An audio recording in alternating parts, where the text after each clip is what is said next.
educational day. September 7th is a day that would change death row records forever. A day filled with mystery that started with a fight at the MGM Grand and ended with the shooting of rapper Tupac Shakur and death row CEO Suge Knight. Last week in a Los Angeles courtroom, Knight had his probation revoked, and he was sentenced to 9 years in prison because of the events of that night. Defendant is sentenced on each count 2 and 3 to 9 years in state prison. Tonight, in the first and only television interview since the sentencing, Knight talks about that evening. A night he says began with a good time in Las Vegas with a man he calls his best friend. Well, you know, we usually do our same old usual routine. Me and Pac come in and we'll go gamble and we play like nobody else can play and see a bunch of women around and we have fun. We didn't have to think about how to have fun. It came natural. Together they went to see Knight's Las Vegas neighbor Mike Tyson fight at the MGM Grand. It was the fight that followed in the lobby that would have the most devastating impact. Knight claims not to know what prompted the free-for-all that lasted only seconds. In this exclusive video, you can see a steamed Tupac and Knight leaving the Grand with a growing entourage. The party continued as the men headed up the Las Vegas Strip on the way to a fundraiser, but they were stopped by a shower of bullets.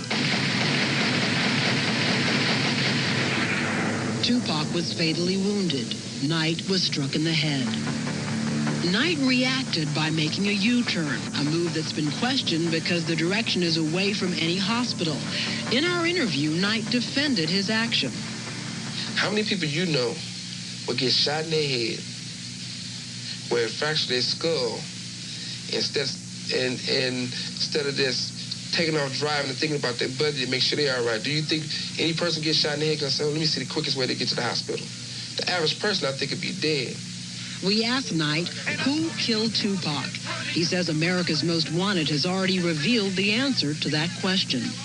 Whatever you have, that your show have, and the police have, seem like you guys had everything laid out already, and you guys asking questions that you guys already know the answer to. He's referring to the affidavit America's Most Wanted obtained last month. It says confidential informants have identified this man, Orlando Anderson, also known as Baby Lane, as Tupac's killer. Anderson is the same man who was the target of the fight at the MGM Grand. He's denied any involvement in the shooting, and so far neither Anderson or anyone else has been charged in Tupac's killing. But suspicion is centered on at least one other character, Suge Knight himself. There's another theory, and we even had tips at the show. Mm-hmm. People say that you're behind the killing of Tupac. Okay. Once again, let's use common sense. One, I'm going to be behind killing my best friend and tell him to shoot me in my head. Just shoot me in my head. Make sure you hit me in my head before it can look good. That's crazy. I've had people stop me on the street saying Suge Knight did it, didn't he? One of the reasons they say is Tupac was fixing to leave death row records. Right. One of the things is this. I can guarantee you this. If you look at any interview that Tupac did, if you look at any video, any TV show he did, one thing he always did was praise his death row, and me and him praised each other. Knight says he's disappointed that Tupac's mother has said death row cheated her son. When I was in jail, I gave her a check for $3 million. Plus, also, you got the paperwork right there that you can show the screen, the camera, the world. I think in 4 or 5 months, Tupac spent $2.4 million, $2.5 million. Knight says death row records will continue to succeed in spite of his 9-year sentence for parole violation in connection with that fight at the MGM Grand.